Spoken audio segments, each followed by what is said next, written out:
আজকের topic what is gender socialisation. ফার্স্টে English ভার্সনের নোট আছে, এটা স্ক্রল করলে বাংলা ভার্সন পেয়ে যাবে। লিঙ্গ সামাজিকীকরণ কি বা লিঙ্গ সামাজিকীকরণের ওপরে কি টিকা লেখো। Importance of question very very important. আমার মনে হয়েছে এই কোশ্চেনটা পরীক্ষায় অল্টার ইয়ারে হোক বা মার্কস ডিভিশনের কম বেশি করে হোক আসবে। ওয়ার্ড কাউন্ট অ্যাপ্রক্স যতগুলো ওয়ার্ড নিয়ে এই কোশ্চেনে অ্যান্সারটা করা আছে। পেপার আর কোর্স সোসিওলজি অফ জেন্ডার বা জেন্ডার সেন্সিটাইজেশন, এই দুটো ব্রড টপিক বা এই টপিকের যে সিলেবাসটা আছে তার মধ্যে এই কোশ্চেনটা পাবে। লিঙ্গ সামাজিকীকরণ জেন্ডার সোশ্যালাইজেশন হলো এমন একটি প্রক্রিয়া যার মাধ্যমে ব্যক্তিরা তাদের নির্ধারিত লিঙ্গের সাথে সম্পর্কিত আচরণ, ভূমিকা, প্রত্যাশাগুলো শেখে এবং গ্রহণ করে। এই জীবনব্যাপী প্রক্রিয়াটি জন্মের সাথে সাথে শুরু হয় এবং পরিবার, শিক্ষা প্রতিষ্ঠান, গণমাধ্যম এবং সহকর্মী গোষ্ঠীসহ বিভিন্ন সামাজিক মাধ্যমের দ্বারা গঠিত হয়। সামাজিকীকরণ নিশ্চয়ই আগে তুমি পড়েছো, তো সামাজিকীকরণের মতোই হচ্ছে লিঙ্গ সামাজিকীকরণ, জাস্ট এটা স্পেসিফিক হয় হচ্ছে যখন লিঙ্গ সম্পর্কিত যেই নিয়ম, প্রত্যাশা এগুলো আমরা শিখি তখন সেটাকে লিঙ্গ সামাজিকীকরণ বলে। সামাজিকীকরণ যেরকম জন্মের পর থেকে সারা জীবন চলতে থাকে, তেমনি এটার ক্ষেত্রেও তাই। সামাজিকীকরণের ক্ষেত্রে যেই মাধ্যমগুলো, এজেন্টগুলো কাজ করতো, যাদের মাধ্যমে আমরা সোশ্যালাইজড হতাম, এইখানের ক্ষেত্রেও তাই পরিবার, শিক্ষা প্রতিষ্ঠান, গণমাধ্যম, সহকর্মী সহ আরও বিভিন্ন সামাজিক মাধ্যমের দ্বারা গঠিত হয়। সংজ্ঞা: লিঙ্গ সামাজিকীকরণে সমাজ দ্বারা নির্দিষ্ট লিঙ্গ ভূমিকা এবং নিয়মগুলি শেখানো এবং অনুসরণ করা হয়। এই ভূমিকা এবং নিয়মগুলি নির্দেশ করে যে কিভাবে ব্যক্তিদের আচরণ, চিন্তাভাবনা এবং নিজেকে উপস্থাপনা তাদের লিঙ্গের ওপর ভিত্তি করে প্রত্যাশা করা হয়। এই প্রক্রিয়ার প্রাথমিক লক্ষ্য হলো সামাজিক লিঙ্গ ভূমিকা বজায় রাখা এবং প্রজন্মের মধ্যে তাদের সংক্রমণ নিশ্চিত করা। সামাজিকীকরণের যেই ডেফিনেশন সেটাই বলতে গেলে একটু মডিফাই করে, একটু লিঙ্গ সম্পর্কিত করে করা আছে। লিঙ্গ সামাজিকীকরণের ক্ষেত্রে সমাজ কোনো ব্যক্তিকে লিঙ্গ সম্পর্কিত যে ভূমিকা, নিয়মগুলো আছে সেগুলো শেখাবে, যাতে মানুষ কী করে আচরণ করে, চিন্তা ভাবনা করে, নিজেকে উপস্থাপনা করে, সমাজ তাদের থেকে কি প্রত্যাশা করে, কোনো একটি নির্দিষ্ট লিঙ্গের ব্যক্তির থেকে কি কি আচরণ, ভূমিকা প্রত্যাশা করে, সেইগুলো আমরা সব লিঙ্গ সামাজিকীকরণের মাধ্যমে শিখি। আর সামাজিকীকরণের যা লক্ষ্য, লিঙ্গ সামাজিকীকরণের ক্ষেত্রে একই লক্ষ্য যে কোনো একটা নিয়ম, সংস্কৃতি জেনারেশনের পর জেনারেশন সংক্রমণ করা। লিঙ্গ সামাজিকীকরণের মাধ্যম পরিবার। পরিবার হলো লিঙ্গ সামাজিকীকরণের প্রথম এবং সমাজে প্রভাবশালী এজেন্ট।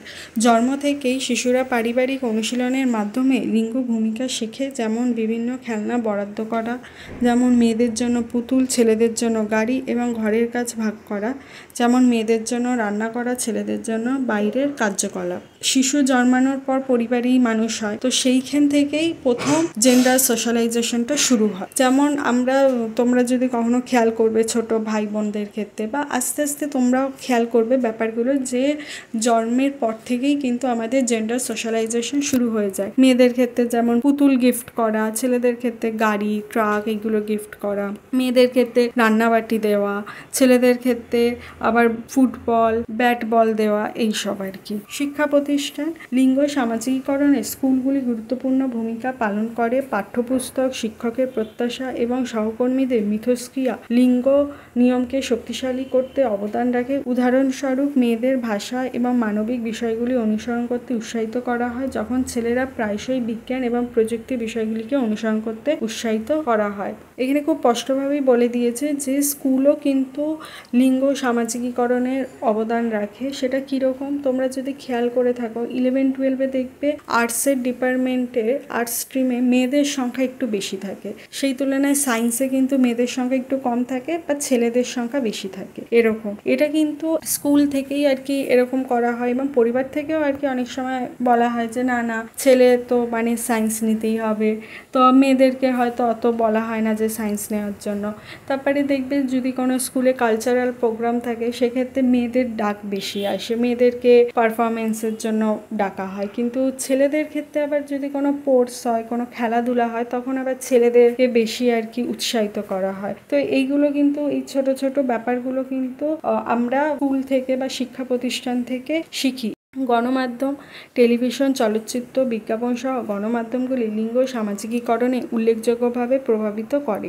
মিডিয়া প্রায়শই জেন্ডার স্টিরিওটাইপগুলিকে চিহ্নিত করে, যেমন প্রভাবশালী ভূমিকায় পুরুষ এবং সহায়ক ভূমিকায় নারী, যা সামাজিক প্রত্যাশাকে শক্তিশালী করে। আমার নিজের মনে হয়েছে এখনকার দিনে গণমাধ্যম একটা খুবই ইম্পর্টেন্ট রোল রাখে সোশ্যালাইজেশন করার জন্য, কারণ আমরা বাবা মার থেকে বা পরিবার থেকে যা শিখি, স্কুল থেকে যা শিখি, তার ওপর এই গণমাধ্যমের থেকে আমরা যা শিখি সেটাও কিন্তু অনেকটা অংশ জুড়ে আমাদের টিভিতে যা দেখানো হয়, আমরা ইউটিউব ভিডিওতে অনেক সময় দেখি, তো সবই আর কি দেখতে, যেখানে আর কি মেল ডোমিনেটিং ক্যারেক্টার, মেয়েদেরকে সাপোর্টিং রোল দেওয়া হচ্ছে, কিছু ক্ষেত্রে তাদেরকে ভ্যালুই দেওয়া হচ্ছে না, এরকম অনেক টাইপের অ্যাডভার্টাইজমেন্ট বলো, মুভি বলো, এরকম দেখা যায়। তো সেইটার কিন্তু খুবই বাজে এফেক্ট পড়ে, যেগুলো কিনা জেন্ডার স্টিরিওটাইপগুলোকে শক্তিশালী করে। যেমন মেয়েদের ক্ষেত্রে দেখবে অ্যাডভার্টাইজমেন্ট ক্ষেত্রে বিউটি প্রোডাক্ট দেখানো হয়, গাড়ি ঠাড়ির যেই অ্যাডগুলো আছে সেগুলো সবসময় ছেলেরা করে। তো এরকম অনেক আর কি দেখা যায়। সহকর্মী গোষ্ঠীর বন্ধু এবং সহকর্মী গোষ্ঠী লিঙ্গ সামাজিকীকরণের উপর যথেষ্ট প্রভাব ফেলে। সহকর্মীরা প্রায় ঐতিহ্যগত লিঙ্গ ভূমিকার সাথে সামঞ্জস্যতাকে উৎসাহিত করে, লিঙ্গ নিয়মগুলিকে শক্তিশালী করে। উদাহরণস্বরূপ, ছেলেদের খেলাধুলায় অংশগ্রহণের জন্য চাপ দেওয়া হতে পারে, যখন মেয়েরা সৌন্দর্যের মান মেনে চলতে বাধ্য বোধ করতে পারে। এখানে দেখবে যে যেসব ছেলেরা আর কি, ছেলেদের গ্রুপ সার্কেল আছে বা মেয়েদের গ্রুপ সার্কেল, তাদের অনেক সময় আর কি আলোচনার বিষয়বস্তু থাকে হচ্ছে ছেলেদের হচ্ছে খেলাধুলা, ক্রিকেট, ফুটবল বা যে কোনো ধরনের স্পোর্টস নিয়ে তারা বেশি গল্প করে। আর মেয়েদের আবার দেখবে যে এন্টারটেনমেন্ট দুনিয়া বলো, তারপরে এসব বিউটি প্রোডাক্ট বলো, এইগুলো নিয়ে বেশি ডিসকাস হয়। তো এইগুলোর মধ্যে যদি কেউ নিজেকে ফিট না করতে পারে, তাহলে কিন্তু তাকে বন্ধু হিসেবে খুব একটা অ্যাকসেপ্টেন্স দেওয়া হয় না, তাই না? যদি ধরো কোনো একটা ছেলে বললো যে না না, আমার অত খেলাধুলায় ইন্টারেস্ট নেই, আমার নাচ গানের উপর ইন্টারেস্ট আছে, তো সেই দিক থেকে তাকে হয়তো দেখবে যে অনেক বন্ধুরা পাত্তা দিচ্ছে না। মেয়েদের ক্ষেত্রেও তাই আবার এরকমটা হতে পারে। লিঙ্গ সামাজিকীকরণের প্রভাব। লিঙ্গ সামাজিকীকরণ একজন ব্যক্তির জীবনে বিভিন্ন দিককে প্রভাবিত করে, যার মধ্যে রয়েছে আত্মসম্মান, সামাজিক সম্পর্ক এবং কর্মজীবনের পছন্দ।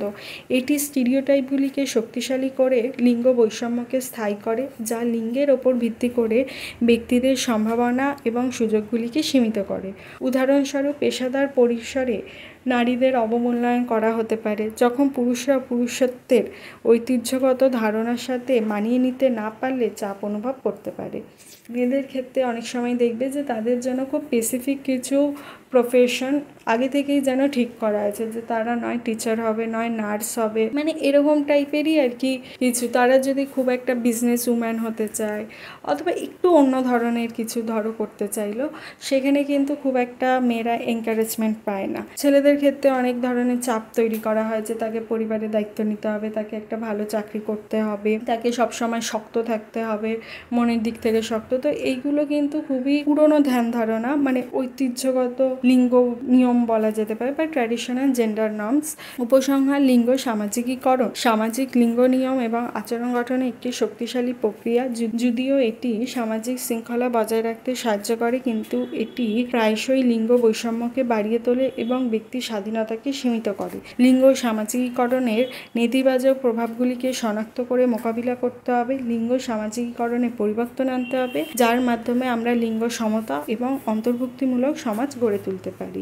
লিঙ্গ সামাজিকীকরণের মাধ্যমে কিন্তু আমাদের অনেক নেতিবাচক নিয়মগুলো জেনারেশনের পর জেনারেশন চলে যায়। এখানে বলেই দিয়েছে যে লিঙ্গ সামাজিকীকরণ লিঙ্গ নিয়ম এবং আচরণ গঠনে একটা শক্তিশালী প্রক্রিয়া, কিন্তু এটা কিন্তু বৈষম্যকে বাড়িয়ে তোলে। মানে তুমি জেনারেশনের পর জেনারেশন এটাই বলছো যে না, মেয়েদের ক্ষেত্রে সব প্রফেশন ঠিক নয় বা মেয়েদেরকে এটা করা উচিত নয়, ছেলেদেরকে সবসময় শক্তিশালী হতে হবে, আক্রমণাত্মক হতে হবে। এইগুলো কিন্তু বৈষম্যকে বাড়িয়ে তোলে এবং লিঙ্গর যে সহিংসতা আছে, ভায়োলেন্স বাড়িয়ে দেয়, যার জন্য কিন্তু ব্যক্তির স্বাধীনতা বলো বা ব্যক্তির যে সার্বিক উন্নতি সেটা কিন্তু বাধাপ্রাপ্ত হয়। তো সেই জন্য আমাদেরকে এই সামাজিকীকরণের যে নেতিবাচক বা ভুল আর কি যেই নিয়মগুলো এক জেনারেশন থেকে আরেক জেনারেশন যাচ্ছে, সেগুলোকে পরিবর্তন করতে হবে, যাতে আমরা একটা একটা সুন্দর লিঙ্গ সমতাযুক্ত সমাজ গড়ে তুলতে পারি। আমি এই ভিডিওটার শেষে একটা ভিডিও ক্লিপ অ্যাড করব। আমি বলবো যে তোমরা লাস্ট অবধি এই আমি এখন যে উত্তরটা দেখালাম সেটা তো বুঝতেই পারছো যে এই ওপরের ওয়েবসাইটে পেয়ে যাবে। ওয়েবসাইট লিঙ্ক আমার চ্যানেলের অ্যাবাউট সেকশনে পাবে, অথবা গুগলে সার্চ করলেও আশা করছি সার্চ রেজাল্টে পেয়ে যাবে। লেজি বাঙালি স্টুডেন্ট বলে কিন্তু সার্চ করবে, লেজি বেঙ্গলি স্টুডেন্ট না। আসবে হয়তো সার্চ রেজাল্টে, বাট যাই হোক আমি ডেসক্রিপশানই দিয়ে দিতাম, কিন্তু আমার নতুন চ্যানেল বলে আমি দিতে পারছি না, ইউটিউব পারমিশন দিচ্ছে না। এবার তুমি তো এই উত্তরটা পেয়ে গেলে, কিন্তু আমি যে উত্তরটা দেখালাম সেটা আমি শুধু মেন পয়েন্টগুলোকে কভার করলাম। তাই এটা কোনো ব্রড কোশ্চেনের জন্য, মানে তোমার 10 কি 15 মার্কস কোশ্চেনের জন্য একটা এনাফ অ্যান্সার নয় আর কি।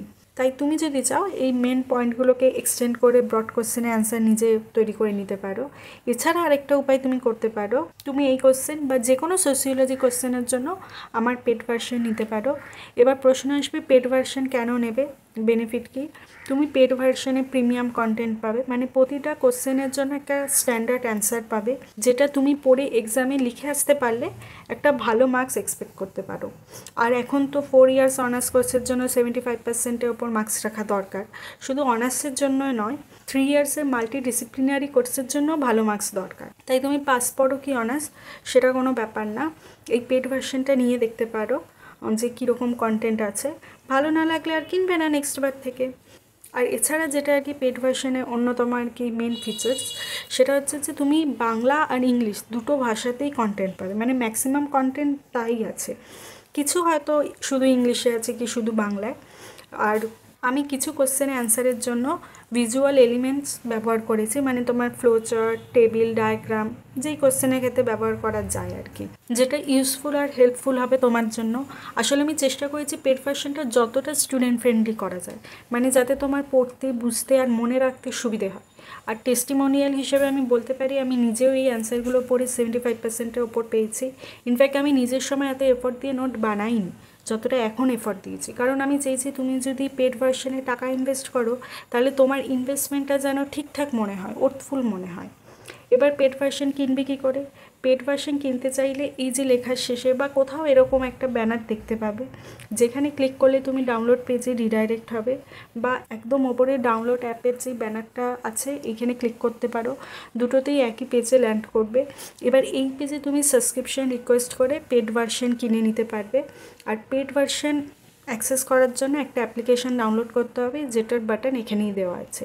আরেকটা ব্যাপার, খুব ইম্পর্টেন্ট ব্যাপার, তুমি লিস্ট অফ পোস্টটা অবশ্যই একটু চেক করে নেবে। এই পেজে এসে তোমাকে একটু ওয়েট করতে হবে, কারণ এখানে একটা ভারী ফাইল লোড হবে। এখানে যে লিস্টটা দেখতে পাবে সেখানে যে কোনো টপিকের ওপর ক্লিক করলে তুমি সমস্ত ইনফরমেশান পেয়ে যাবে, যেমন কি পোস্ট করা হয়েছে, সেটা কোন ভার্সনে অ্যাভেলেবেল আছে, পেড ভার্সন নাকি ফ্রি ভার্সনে আছে, এবং কোন মিডিয়ামে আছে, মানে শুধু কি ইংলিশ ল্যাঙ্গুয়েজে আছে নাকি বাংলা ইংলিশ দুটো ল্যাঙ্গুয়েজেই কন্টেন্টটা অ্যাভেলেবেল।